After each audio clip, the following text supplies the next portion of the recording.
una mala idea de que el programa es hacer audiometrías y hacer medición de ruido y ya, nos quedamos ahí la mayoría de las empresas.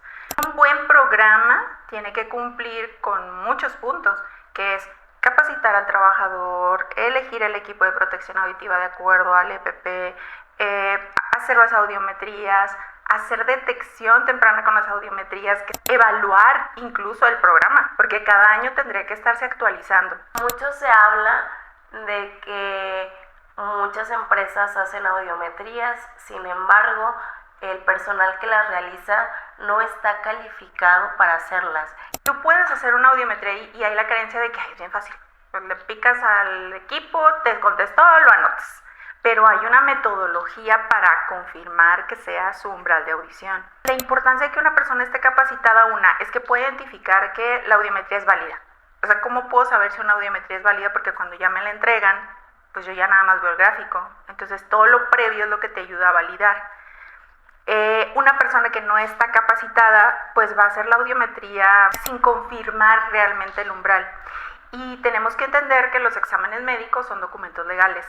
En la industria actualmente el ruido sigue siendo un problema muy importante para los trabajadores y para sus empresas. Actualmente el ruido ocupa una de las principales enfermedades profesionales que el IMSS ha detectado y que afectan en tu primer riesgo. El día de hoy estamos con una experta en conservación de la audición, la doctora Barbarita Gutiérrez, además que ella es profesora en NIOSH y nos platicará y nos compartirá un poco de la experiencia que ella tiene y qué hacer para tener protegidos a nuestros trabajadores. ¿Qué hace diferente un programa de conservación de la audición bien implementado en las empresas y alguien que no tiene un programa de conservación de la audición? Pues principalmente es la detección temprana. Bueno, hay empresas que sí tienen programas de conservación, pero que hay una mala idea de que el programa es hacer audiometrías y hacer medición de ruido y ya, nos quedamos ahí la mayoría de las empresas.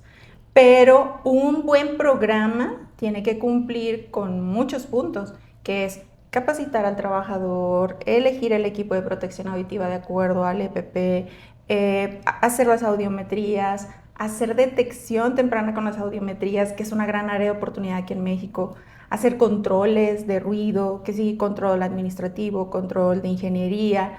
Entonces, evaluar incluso el programa, porque cada año tendría que estarse actualizando. Entonces, sí hay una diferencia entre tener un programa o no, porque vas a hacer prevención, pero entre un programa como actual y un programa bien hecho, la diferencia es la detección temprana.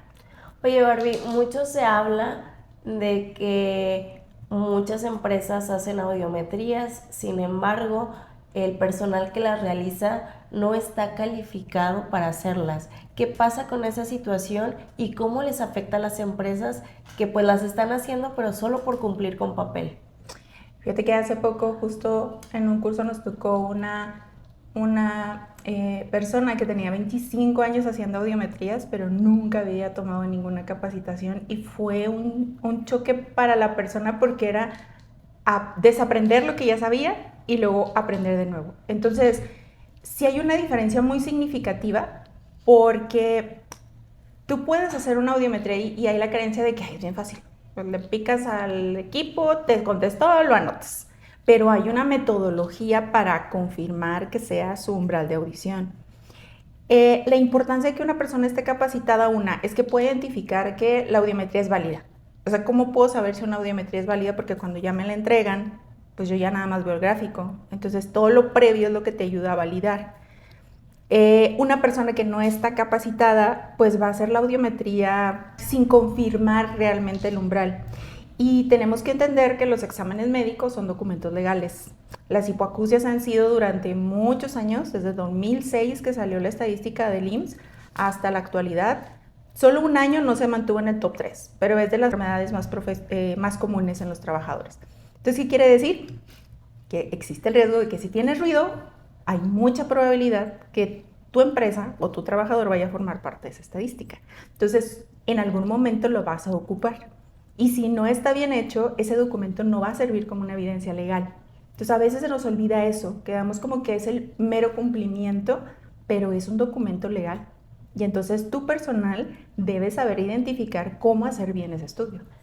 ¿Cómo podemos hacer, Barbie, para que las audiometrías no nada más se queden en papel, que se queden como un requisito más legal? ¿Cómo le podemos hacer para transformar esos números de las audiometrías en exponenciarles a los gerentes, a los jefes, a los directivos, que pues realmente estamos previniendo, estamos invirtiendo en la salud de sus trabajadores, que no estamos generando un gasto, porque a veces ellos piensan que las audiometrías y todos los exámenes periódicos es un gasto, y al contrario, creo que es una inversión.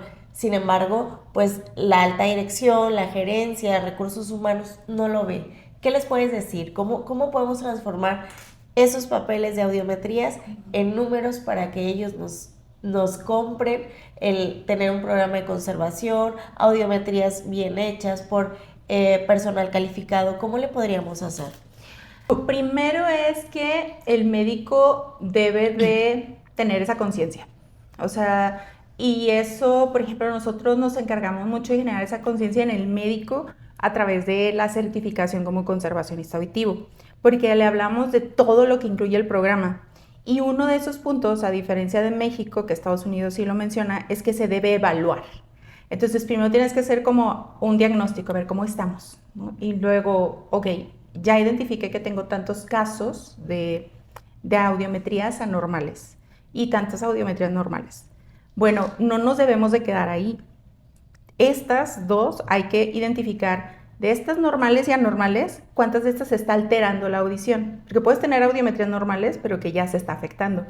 Entonces, cuando tú identificas eso es porque se está afectando. Es por ruido laboral, ruido extralaboral, porque también puede ser, tiene una enfermedad general, son químicos, o sea, tienes que investigar la fuente que está generando eso. Cuando tú ya tienes la cantidad de casos identificados, ahora sí es irlo a presentar. Bueno, previo a eso, antes de irlo a presentar es con el de nóminas, que normalmente es quien lleva todo lo de la prima de riesgo, sentarnos y decirle, oye, ayúdame a convertir este número en dinero. O sea, ¿cuánto le pegaría a la empresa si se nos fueran todos esos trabajadores? ¿Y cuánto nos costaría? Eso ya va a ser trabajo, ingeniería, departamento. ¿Cuánto nos costaría hacer un control de ingeniería? Y entonces lo ideal sería que te saliera más barato el control, ¿no? Que si se te va el personal al IMSS.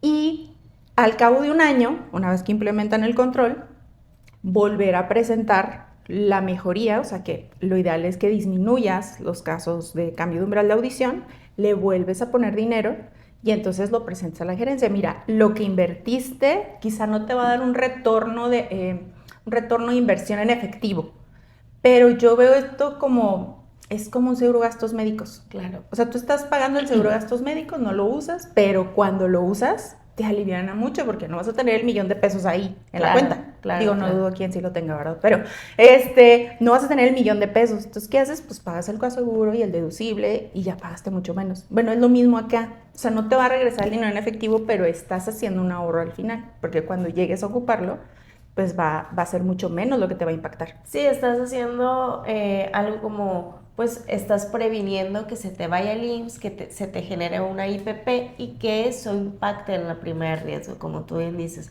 Creo que muchas empresas buscan eso, ¿no? Al final del día, bajar la prima de riesgo, que en un podcast más tenemos al doctor Julio Robles explicándonos esto, el cómo traducir en dinero. Exacto.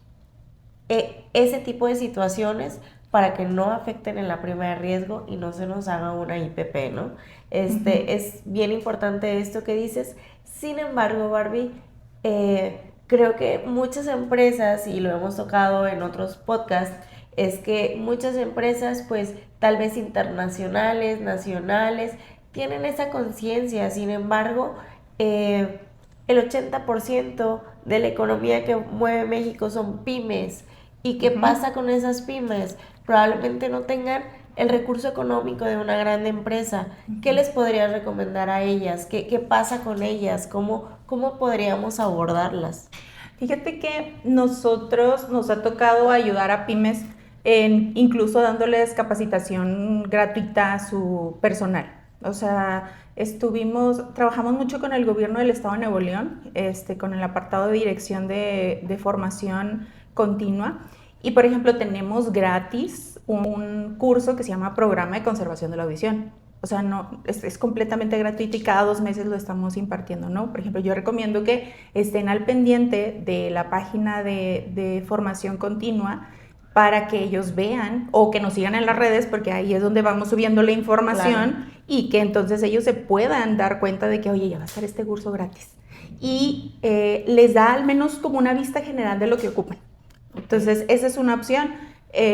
Digo que se acerquen. La verdad es que nosotros tenemos bien puesta la camiseta en el tema de concientizar, porque tanto el papá de Carlos, que es mi socio, como mi papá tienen pérdida auditiva por exposición a ruido laboral. Entonces nos tomamos muy en serio esto porque vivimos con la consecuencia de esa pérdida auditiva, que no es tan grave como a lo mejor un cáncer o que tuvo alguna amputación por algún accidente, pero vivimos con esa consecuencia y no queremos que la familia lo viva y que además ellos no tengan que pasen eso, los trabajadores. Claro. Pero sí, o sea, estamos abiertos a ayudarles en ese punto. Acérquense a estas capacitaciones. Además, quiero platicarles que la doctora Barbarita, junto con su socio, tienen una empresa que se llama Aboda. Entonces, platícanos de Aboda, cuándo inicia, cómo inicia, por qué inicia, Barbie, por qué tu iniciativa de iniciar Aboda, qué es lo que te mueve a ti, que hace que Aboda exista. ¿Por qué Aboda? A ver, platícanos, Barbie. Ay, está muy romántico. Porque cuando yo empecé en esta área de la salud ocupacional, que fue en el 2011, pues yo tomé una certificación. Y entonces a mí me llamó la atención de cómo me habían enseñado a hacer la audiometría, cómo era la audiometría. Entonces dije, ay, pues no, la estaba haciendo bien. Entonces, cuando empiezo a hacer bien yo mi trabajo, ya que me capacitaron, luego no querían que yo las hiciera porque me tardaba más, porque las estaba haciendo bien. Y entonces, quienes no las hacían bien, tardaban menos. Entonces yo dije, yo quiero hacer las cosas bien. O sea, yo quiero que nadie me esté diciendo de que, no te tardes, porque, o sea, no quiero hacer las cosas bien. Entonces dije, pues tengo que empezar haciéndolo yo directamente. Esa fue una. Y otra que me fui dando cuenta que había muchas personas igual que yo que estaban haciendo los exámenes pero que no sabían, porque no había en ese tiempo un curso. Entonces, o el curso pues era difícil traerlo hacia acá.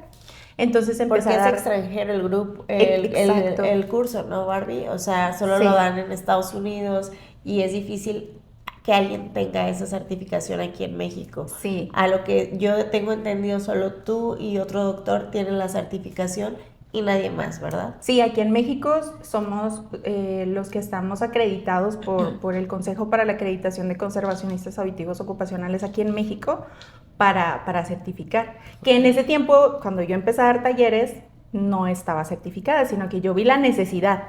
O sea, yo dije, pues hay mucha gente igual que yo, pues les voy a enseñar. Empecé con talleres, 2015. Luego 2018 ya fue cuando... fui a Estados Unidos a tomar la certificación y ya regresé con la acreditación. Y entonces ahí fue cuando le dije a Carlos, oye, pues ¿por qué no empezamos esto como un proyecto? No, pues sí. Y entonces ya el punto era qué nombre. Y entonces en ese tiempo yo había ido a Israel y pues soy católica, pero me impactó mucho la cultura judía. O sea, entonces dije, pues algo que tenga que ver así como con el judaísmo, y entonces me puse a buscar el verbo trabajar. Entonces, abodá significa trabajar en hebreo, pero tiene 2 connotaciones en el hebreo. Una tiene una connotación del trabajo diario, pero la otra es el trabajo hacia Dios.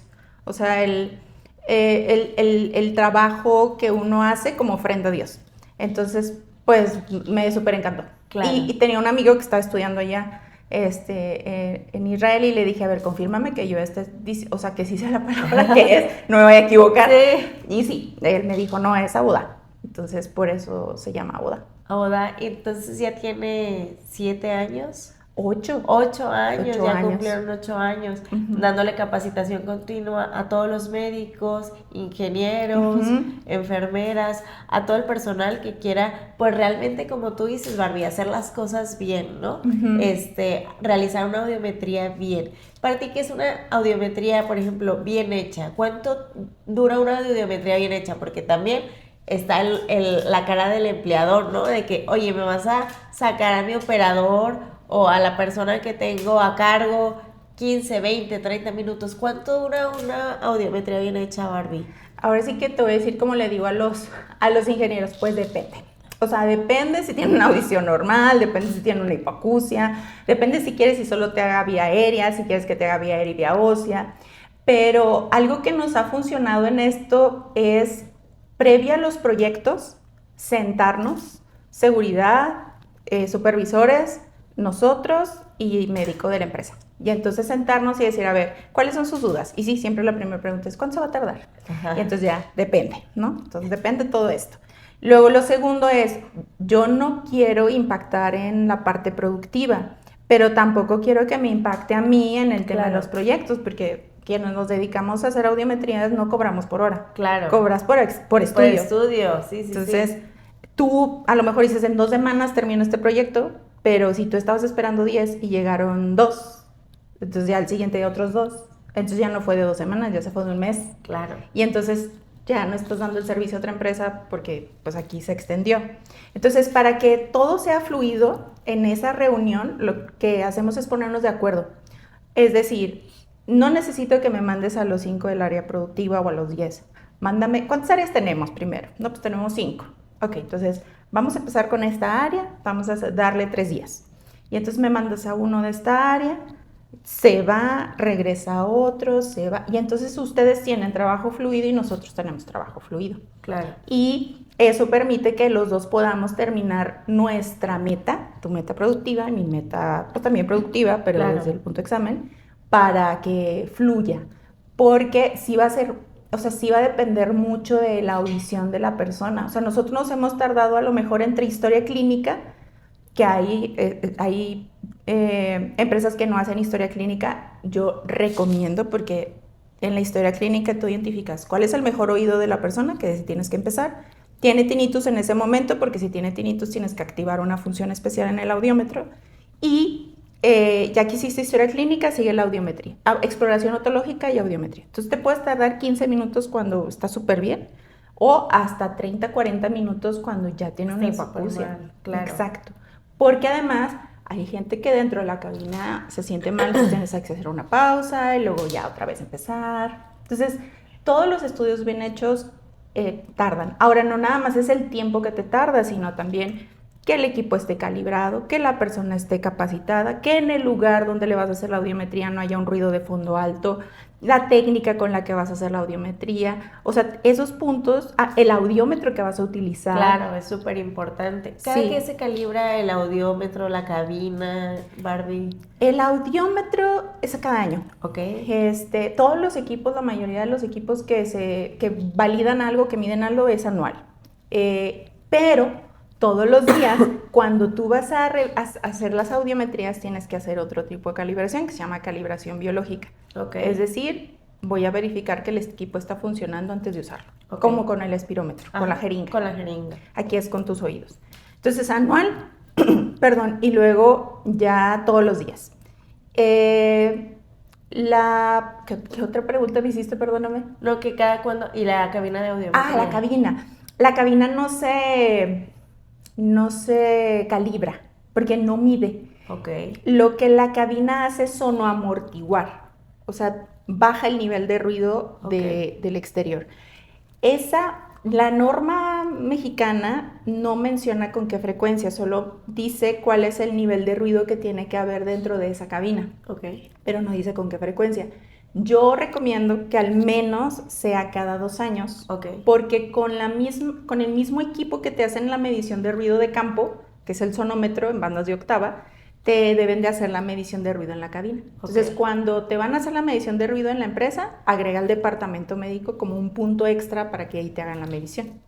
Y como la cabina es fija, pues no pasa Digo, nada. y hablando de cabinas, algo que también he visto en muchas empresas, Barbie, y no me dejarás mentir, es que muchas empresas hacen las audiometrías sin cabina. ¿Qué les puedes decir a esas empresas que hacen las audiometrías sin cabina? Es que sí se puede. Ok, O sea, ok. puedes hacer la audiometría, por ejemplo, en esta sala donde estamos. Ok, Pones el sonómetro ok. y si en este lugar el nivel de ruido nos da, que eso viene en la norma 11, en el Ok. apartado de vigilancia a la salud, Ok. en la guía de referencia de vigilancia a la salud, dice que el nivel de ruido del ambiente, no Ok. dice cabina. Ok. O sea, el nivel de ruido del ambiente debe estar en estos niveles. Ok. Entonces, pudiéramos hacer aquí una audiometría sin cabina, pero siempre y cuando esté dentro del nivel. Ok.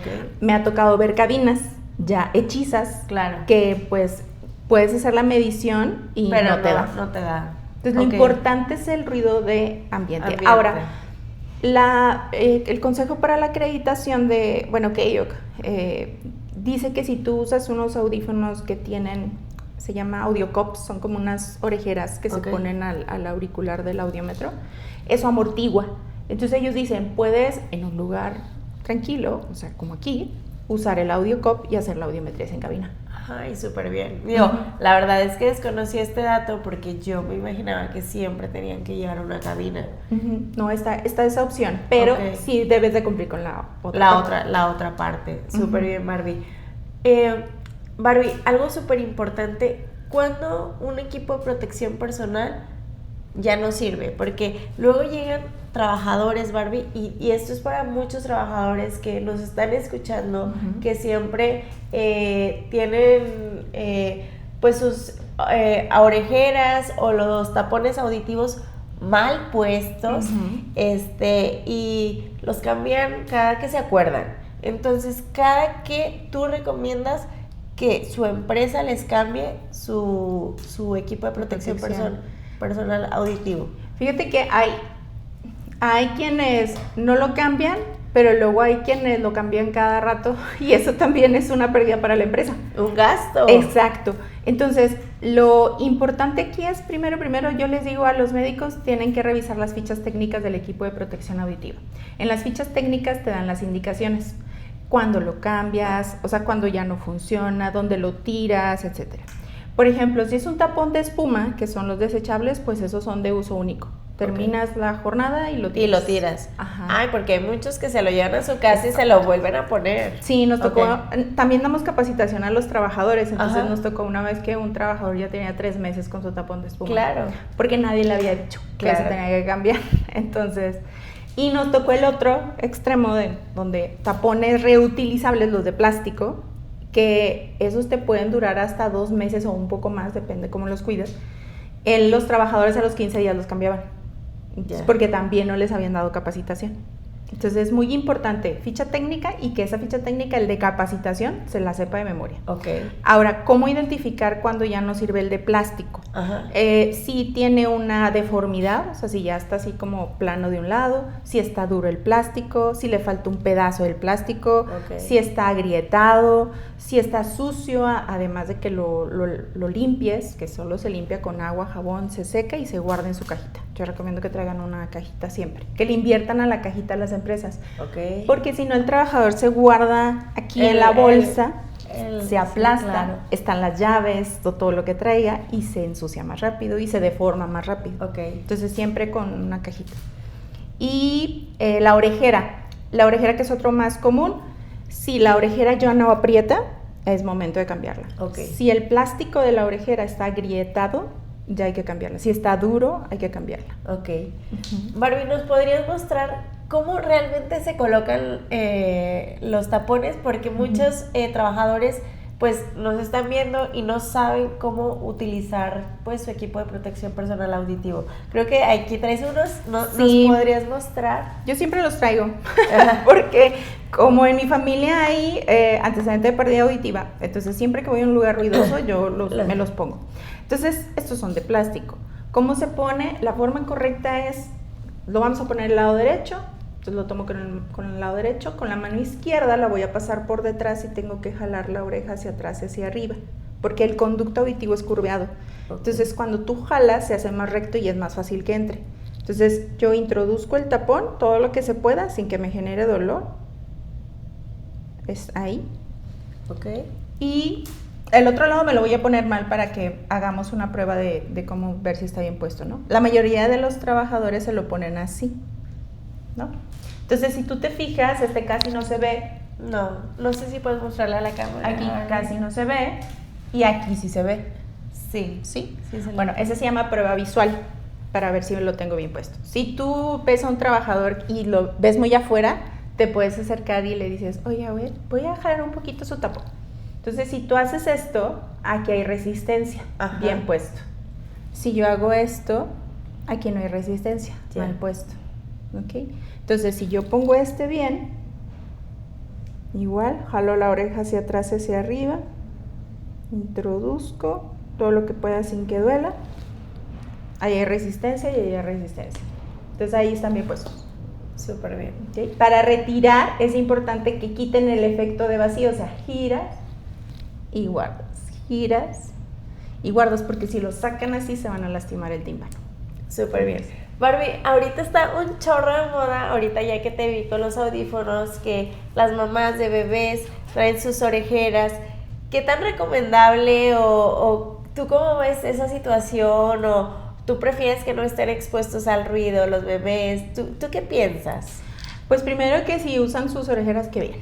O sea, las felicito, mamás. Entonces, eso es muy bueno. ¿Por qué? Porque a diferencia de nosotros adultos, los niños tienen todo su sistema auditivo nuevecito. Claro. Entonces ellos escuchan o perciben mejor los sonidos que nosotros. Claro. Para algo que nosotros no es molesto, como una boda o que un evento social, incluso piñatas, Sí. para ellos sí es molesto. Ok. Entonces, está súper bien que les compren orejeras. Yo a mis sobrinos adoptivos, a hijos de amigas, siempre les trato de regalar sus orejeras. Claro. Cuando voy a visitarlos, su kit de orejeras. Entonces, porque sí es importante. Ok. Y lo ideal sería no exponerlo. Ok. O sea, hace poco salió uno de que Maluma, no, sí fue Maluma, el que regañó a una chica porque traía a su bebé en un concierto. O sea, ahí sí es como que, digo, no conozco la situación, pero mejor déjalo encargado. Pero Claro. si es que la boda, que si es el 15 años de la hija, que si es la piñata del primito, pues sí trata de ponerle sus orejeras. Ujú. Aparte, Barbie, ¿cuántos decibeles tenemos que realmente estar expuesta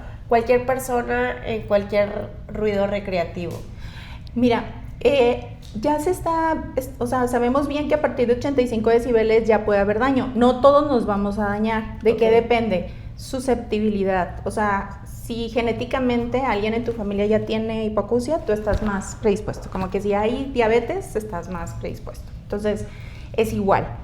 Pero, pues no andamos con un sonómetro todo el tiempo. Entonces, hay una regla que se llama regla de los 3 pies. O el metro, que es que si estamos a una distancia de una persona, por ejemplo aquí un brazo, y tú y yo tenemos que estar gritando para podernos comunicar, el nivel de ruido de fondo está arriba de 85. Ok. Entonces ese es un nivel de ruido peligroso. Ok. En las bodas estás así hablando a la oreja o en los eventos. Sí. ¿Por qué? Porque el nivel de ruido está arriba de 85 decibeles. Ok. Incluso ya los celulares inteligentes te dicen, ¿no? De que ya está arriba de 85 decibeles. Le recomendamos protección. O sea, sí háganle caso a su celular y protéjanse. Ok, muy bien. Otra cosa, Barbie, y unas últimas cosas.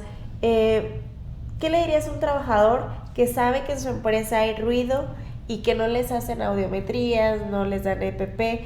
El trabajador tiene, pues ahora sí que la obligación de pedirle al patrón que lo proteja haciéndole audiometrías, poniéndole EPP, o cómo le podría decir el trabajador al patrón, oiga, es que no me está cuidando y hay ruido aquí. ¿Qué le dirías? Fíjate que lo primero que yo diría es usar esta regla de los 3 pies, ¿no? O sea, si identifican que yo para comunicarme con mi compañero tengo que estar gritando, o al final de la jornada termino con un zumbido en los oídos, o el ruido la verdad me molesta, entonces pues hay que acudir con la empresa, si hay departamento de seguridad, pues con el de seguridad, o si no directamente con el dueño o el gerente, que habitualmente sucede mucho esto en las pymes. Sí. Entonces sería acercarme pues con el jefe directo y comentarle que hay un zumbido en sus oídos, que es molesto, que a lo mejor incluso siente que escucha menos que cuando entró y que pues le muestre este video. Okay. O sea, que le muestre este video para que vea la importancia. Oye, Barbie, una última pregunta es, exactamente, esto pasa, sin embargo, las empresas ahora nos dicen, es que todo el día traen los audífonos puestos de su música, ¿no? Y no es el ruido que le está enfermando a la empresa, sino el que todos los días el operador o el trabajador o el godín llega, pero con sus audífonos puestos. Uh-huh. Entonces, ¿ahí qué hacemos, Barbie? ¿Cómo diferenciamos si es por los audífonos o si es por la empresa? Lo primero, ahora sí que va a ser, esta tarea es principalmente de la empresa. Una, tiene que hacer medición de ruido real. Okay. O sea, hacer la medición de ruido, hacer la medición de ruido, lo ideal es que sean las peores condiciones para que tú veas como el peor escenario de los trabajadores. Okay. Pero si no, al menos en lo más habitual. Okay. Entonces, primero debes de tener estudios de ruido confiables para que tú sepas exactamente a qué nivel lo estás exponiendo. Segundo, hay que capacitar al trabajador de cuidados del ruido laboral, pero también del ruido extralaboral. Entonces, ya nos ha tocado dar charlas a empresas en donde les hablamos de la salud auditiva fuera de la empresa. O sea, ¿cuánto tiempo tengo que usar los audífonos? Por ejemplo, hay una regla que la OMS sacó que se llama 60-60. Okay. Es decir, no se recomienda usar más de 60 minutos seguidos los audífonos a más de 60% del volumen. Okay. Entonces, eso ya es algo que mucha gente no sabe y que hay que decirle al trabajador. Y tercero, hay que no enfocar el tema del control de ruido al EPP auditivo. Okay. Porque mucha gente no se lo pone o prefiere ponerse, como tú dices, sus audífonos y le sube mucho para que el ruido de afuera no le impacte. Entonces, tiene que seleccionar el equipo de acuerdo al nivel de ruido del área. O sea, no es correcto darles el mismo equipo a todos, porque no todos están expuestos al mismo nivel de ruido. Entonces, medición de ruido primero, capacitación, el EPP adecuado, y agregaría una cosa más que es la historia clínica. Okay. Necesitas tener una buena historia clínica para que tú sepas qué hace el trabajador allá afuera.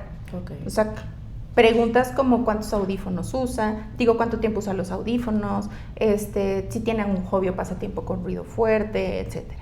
Sí, porque tal vez aquí es operador y allá afuera es DJ, ¿no? Exacto. Entonces hay que ver también los otros puestos de trabajo. Pues muchas gracias a la doctora Barbarita. La verdad es que es un honor contar contigo este podcast. Aprendimos mucho. Trabajadores, empresas, recursos humanos, seguridad, acérquense a Aboda. Realmente ofrece unos cursos de calidad para que realmente ustedes vean el valor de la capacitación dentro de su personal. Sí, bueno. Muchas gracias a ustedes por la invitación y felicidades por este proyecto. Gracias. Para que esta información llegue a lo mejor no a los expertos en salud, pero sí a quienes necesitan esta información, que son trabajadores, recursos humanos, ingenieros, que a veces están muy ocupados y que pues no tienen tanto tiempo de ponerse a investigar. Bueno, sigan este tipo de podcast porque da muchas herramientas. Muchas gracias, Barbie.